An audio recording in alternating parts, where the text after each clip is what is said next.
Hey, I've been in kind of a weird headspace lately where, yeah, I feel like I'm so close to something, but so close is a thought, right? Or I'll have some kind of like spidey sense tingle, right? And it's like, but then immediately there's a thought, oh, surely not now, not on a random Saturday in Oklahoma, of all places. And then a thought agrees with it, says, yeah, you're right. Yeah, it's probably not. And so these thoughts stick together and become like reinforce each other, but it's like, you know, two toddlers giving each other a PhD, right? It's like, okay. Um,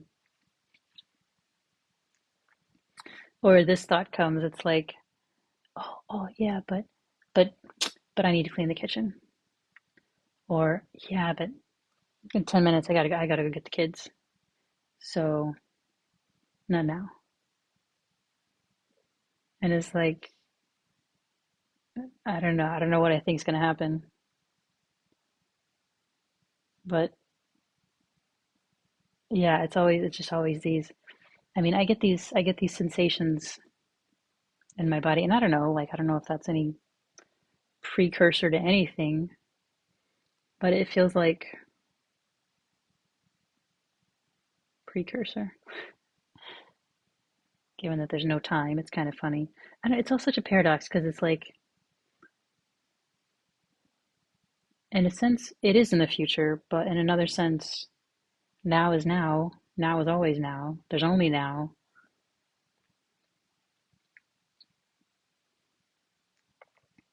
So I'm waiting for something, but I'm not waiting for anything. I'm anticipating something, but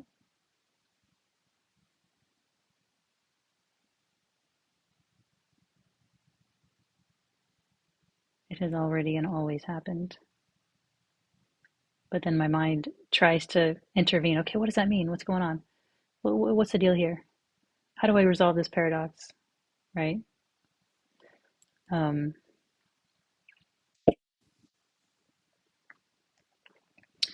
yeah, the other day I was feeling particularly like, I don't know, like it's like you almost want to say effervescent, just like some kind of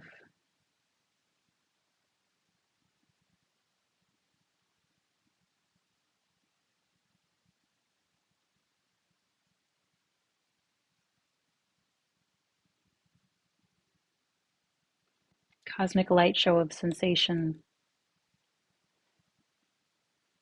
You feel like you're being borne aloft, you know, you feel like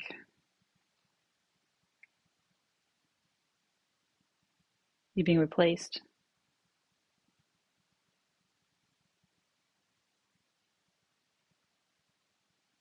It's kind of vertiginous. It's not unpleasant, but it's not even intense exactly. It's just so different from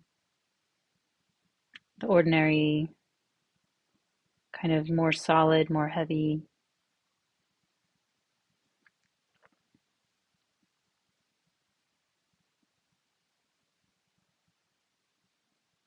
more localized. I mean, I already have a pretty fairly non-dual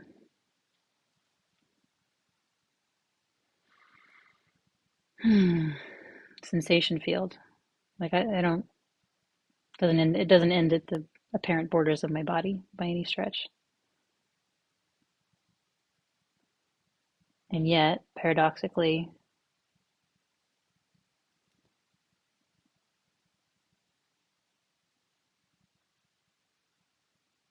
I can say things like I feel this in my guts or I feel this in my heart.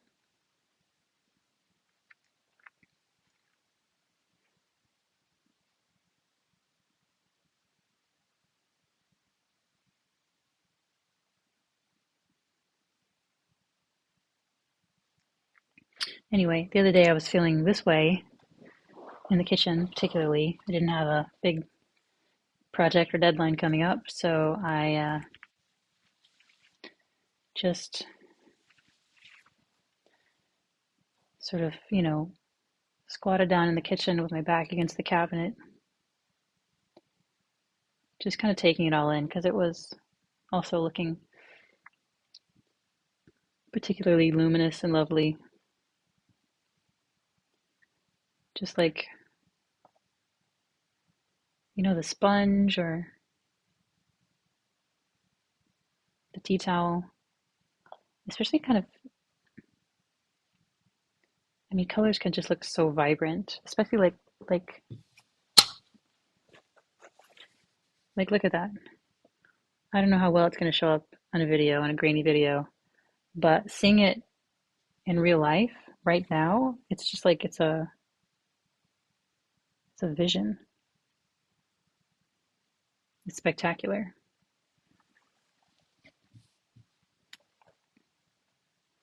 My friend Matthew got it for me, and that makes me happy too. He was at the Temple of the Way of Light with me a year and a half ago.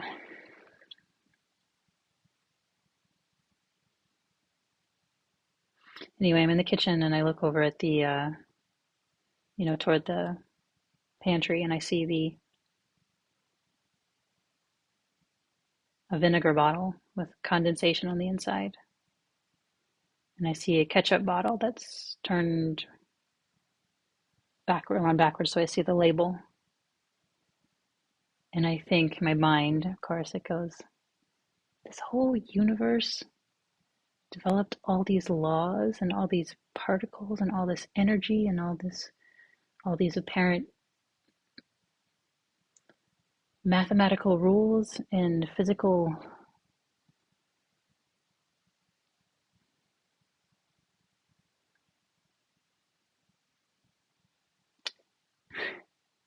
I guess it's like when Carl Sagan asks, how do you make an apple pie? You have to start with a big bang. It was kind of like, it's like all of this just to make condensation in a vinegar bottle and a kind of an ugly ass black and white label on the back of a ketchup bottle. Plastic ketchup bottle at that.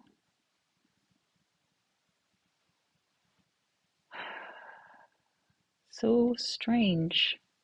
And the mind boggles. It can't do much with questions like that. Probably shouldn't try. But it does anyway. Bless its heart. But then it's like, I talk about the sort of the ugliness of the label and the environmental destructiveness of plastic, and it's like, how do I know it's ugly? Who am I to judge plastic?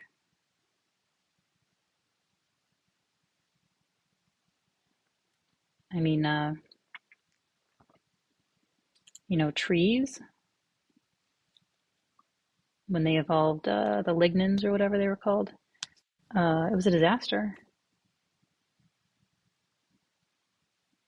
because nothing could break down the trees. So they fall, they don't rot, they just sit there for millennia, for millions of years. Uh, just clogging up the earth, like plastic waste.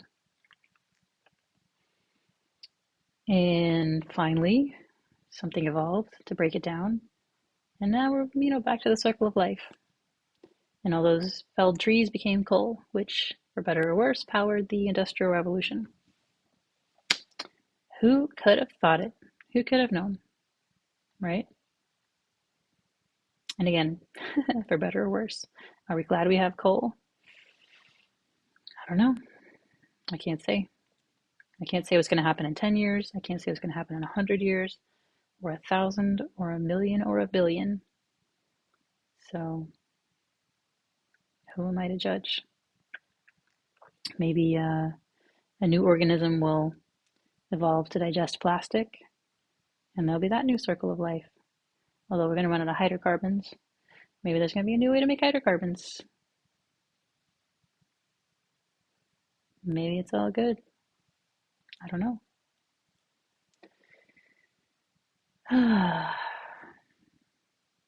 An asteroid that wiped out the dinosaurs. That was an unmitigated catastrophe for the dinosaurs. Good for mammals. Good for us, right?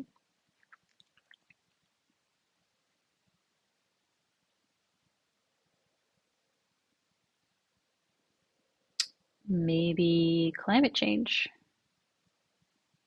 is going to turn out to be a good thing. Maybe it either leads to the next evolution of our species or it hastens our demise so that something new can come. There's plenty, I mean, it's a middle-aged planet. There's lots of time.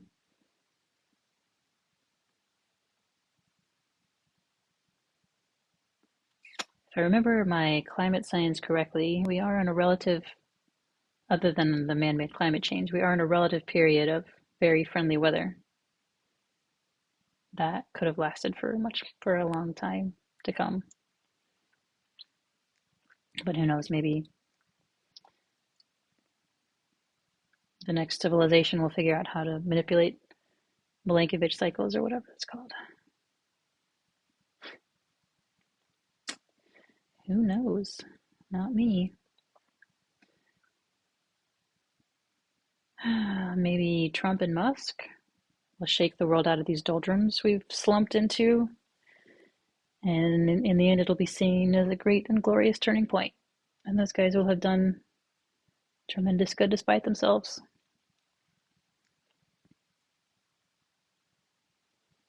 Doesn't mean I'm going to, welcome our fascist overlords.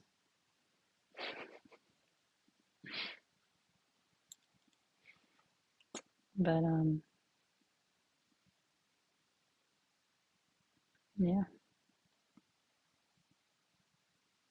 They got to do what they got to do. I got to do what I got to do. And that's it. We'll see.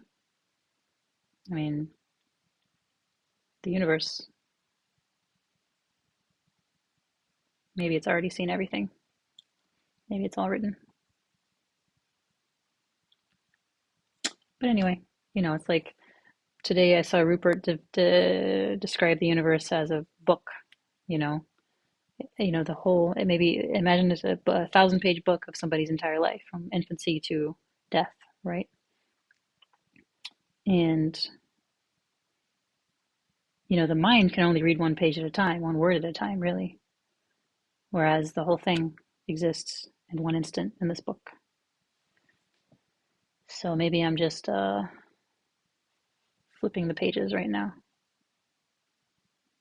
The universe is flipping the pages through me.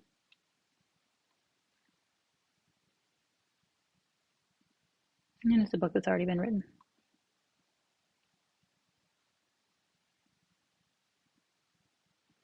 Or maybe it's been sort of like interactively, permutatively, permeatingly co-created. It's just this kind of multifaceted beast I cannot begin to comprehend. And there the mind goes again, trying to wiggle in and categorize it.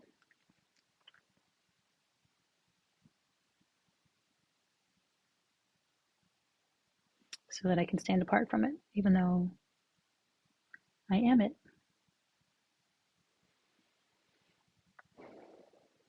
It is it. So like I was thinking also like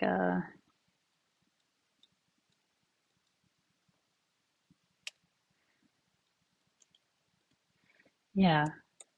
Speaking of dinosaurs, nobody knows what a random dinosaur had for breakfast millions of years ago, right?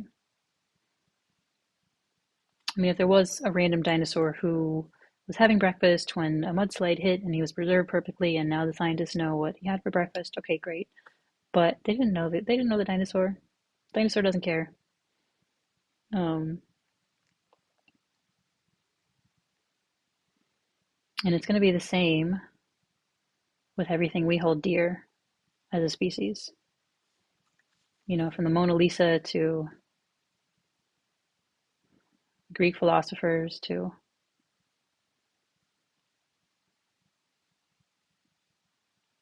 I mean, so many histories around the world that we don't even tell in our courses here that I'm ignorant of because nobody teaches us. And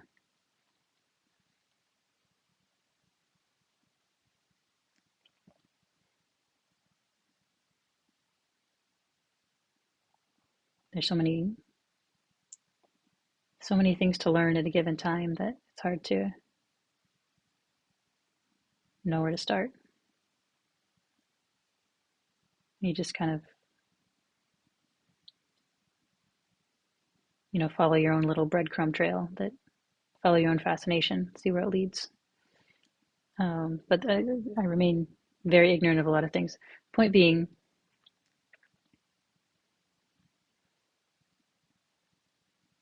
if nobody in a million years is going to care about the Mona Lisa, they're sure as hell not going to care what I had for breakfast today with my kids or what decorations I had in my house.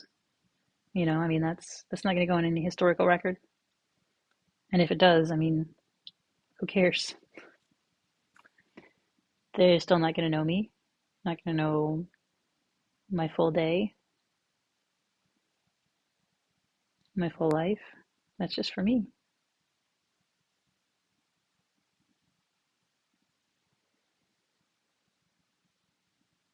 I mean, even if they do, even if somebody does get obsessed with my entire life, which I mean, it happens with celebrities or whatever, not that I'm a celebrity, but I'm saying if on the very slim chance it happened, they have their own life to live. They have new stuff happening all the time. It would honestly be a pretty sad way to spend time, obsessing about somebody else's life a million years ago. Well, who knows? I'm judging somebody who lived a million years from now. That's pretty silly. Anyway, the point is this is this. This is it. Nothing else can be this. And this can't be anything else. And it's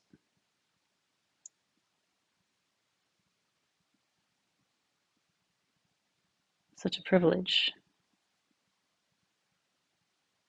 to have a chance to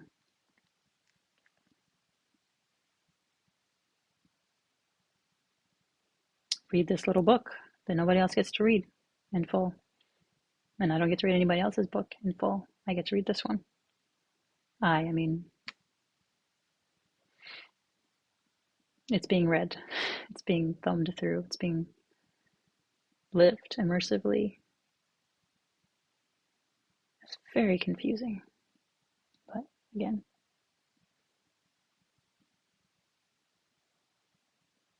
it's only confusing if you're trying to figure it out.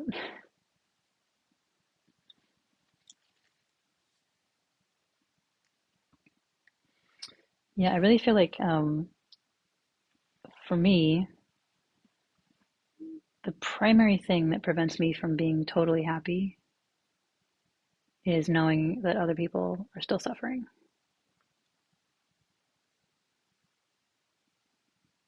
But as Carl Jung said, there's no coming to consciousness without pain. So who am I to try to wholesale take everyone's pain again, even if I could, you know? And James Baldwin said,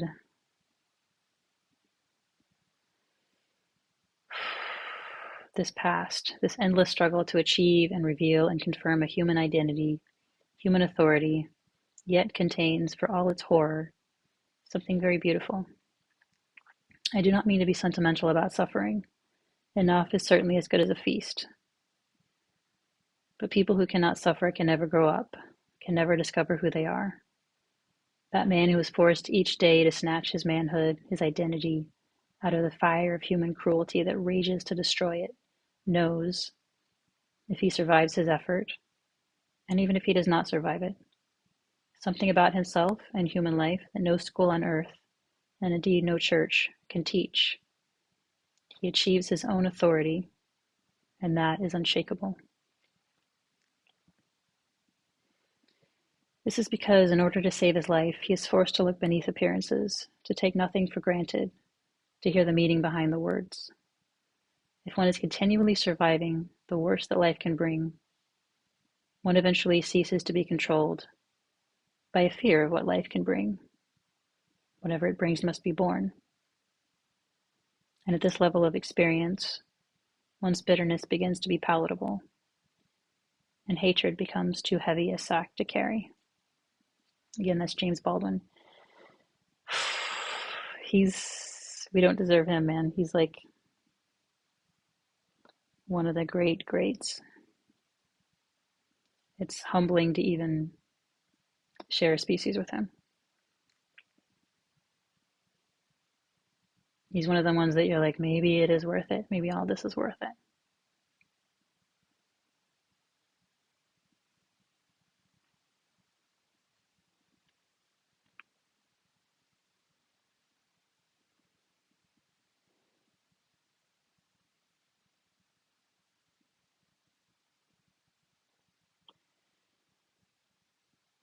And it's, you have to remember it's the universe doing it to itself, the universe oppressing itself, the universe assaulting itself.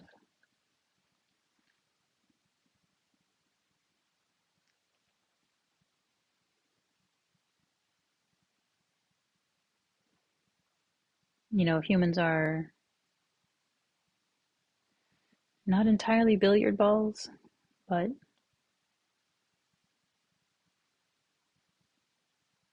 a lot of them are just moving on these tracks, on these trajectories that they didn't choose and that they can't control. And what dignity can you take from that? It's miserable.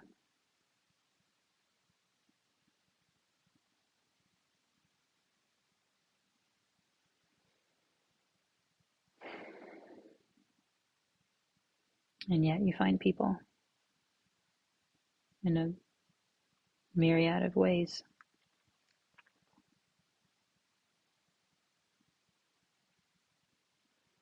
claiming sparks of dignity against enormous odds.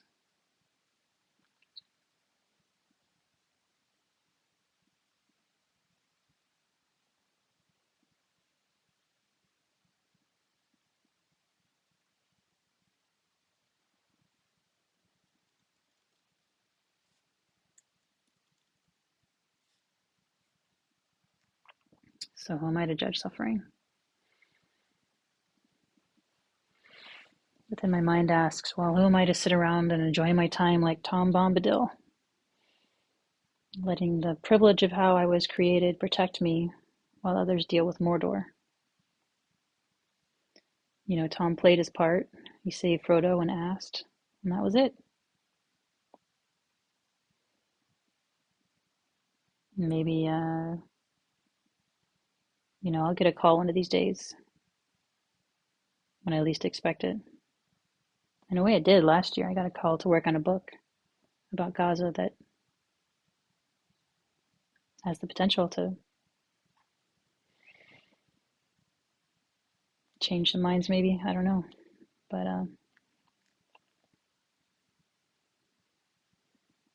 you think if Tom tried to join the fellowship, he might have just gotten in the way. Fellowship was the fellowship, Tom was Tom. Everyone was in their place.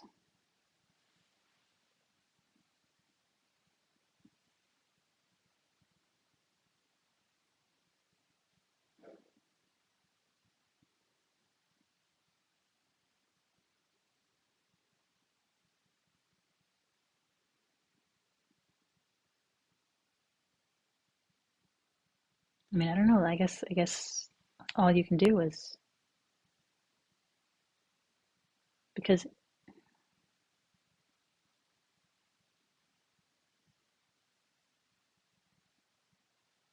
I don't know. I'm in a weird space where it's like I take it a little bit at face value that you put one foot in front of the other, and by the time your mind even catches up, it's already done, it's already here. So,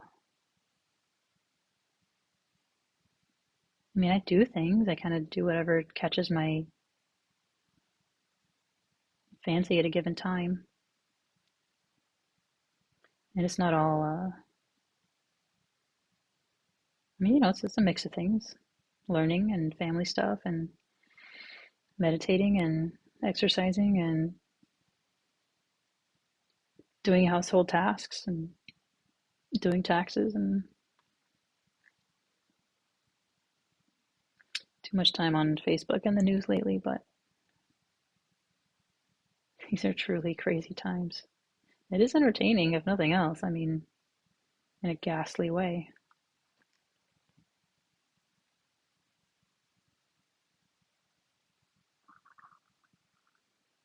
But yeah, I don't really understand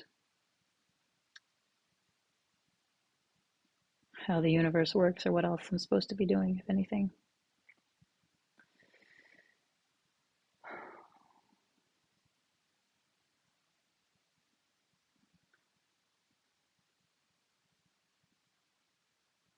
So for now, I don't know,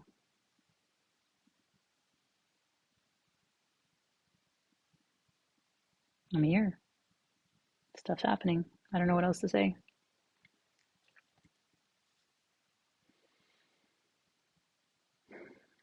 And yeah, I watched a video the other day where um, it was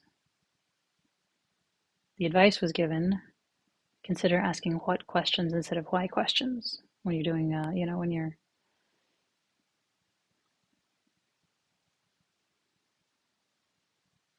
exploring, this path. Uh, not why are things like this? Why that ketchup bottle label right there? Out of all the hundreds of quadrillions of possibilities, what is going on here? Why is it like this? What is going on here is a why question, basically.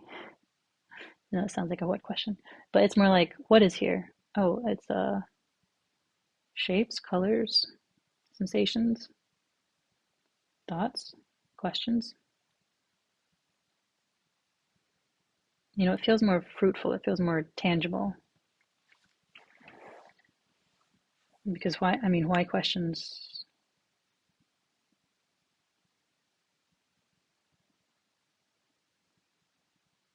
can't really go anywhere because it just doesn't seem to be our wheelhouse. But it does leave the why just hanging there. That's a thought too. But yeah, it leaves it hanging there somewhere in the unmanifest ground of being. And there's something here that still keeps wanting to reach for it. Why? Maybe that's just, the ego cleverly finding another way to distract from the what.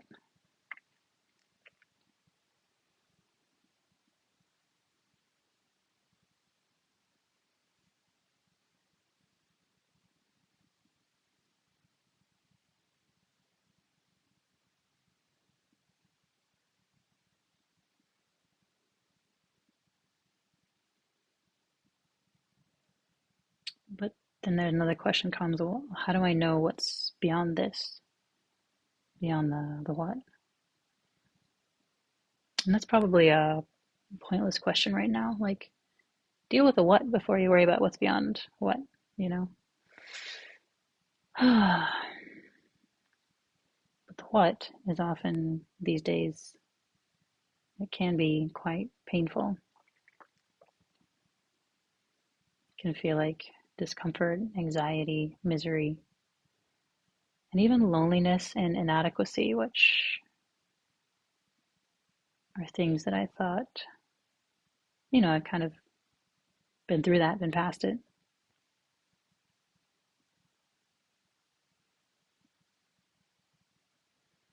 But then I remember those are just labels, interpretations. Discomfort. Is it really uncomfortable, or are you adding that? Anxiety?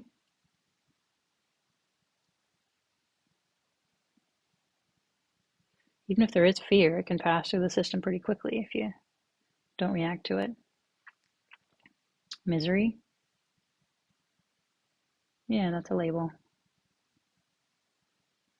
That's resistance. Loneliness, inadequacy. Take the labels away. What's left? What's there?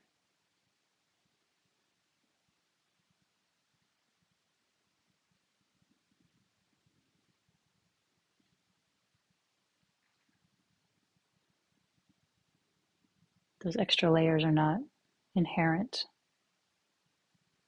to the sensation itself.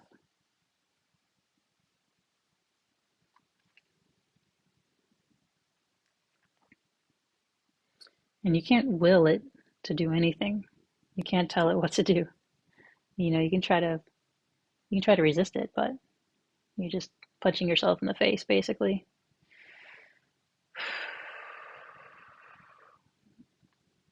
You can be willing to let it do whatever it wants, be whatever it wants, get as big as it wants.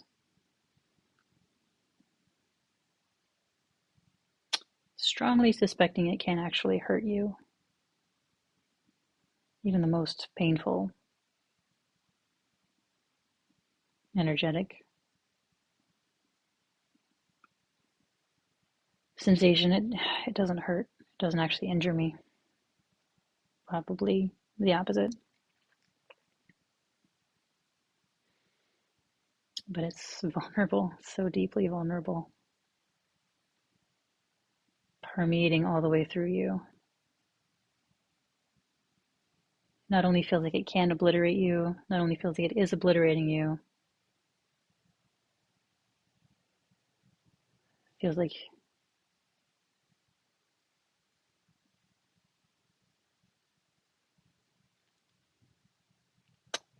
you never existed in the first place. You're kind of a joke.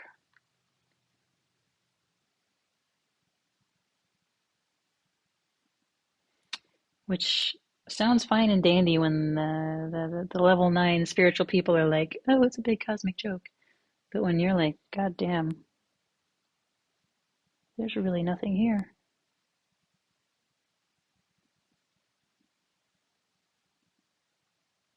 Nothing to hold on to at all. It's a little different.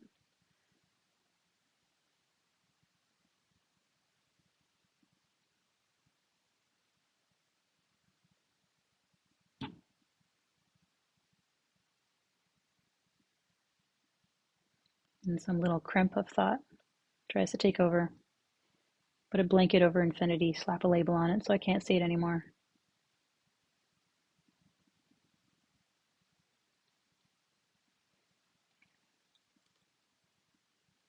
It says, you're close, you're close. I think so close, that's one of the labels.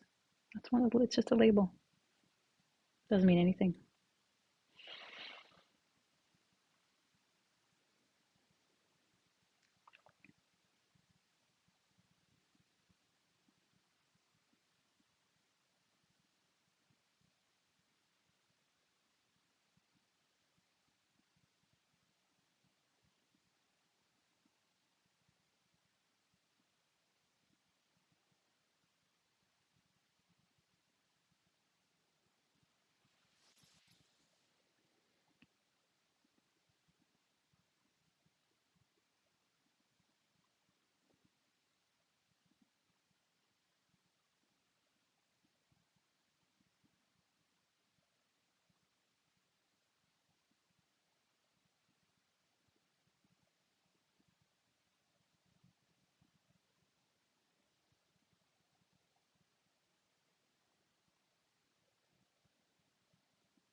Anyway, I won't sit here for too many H's, just filming myself, but some thoughts about where I've been lately, right here.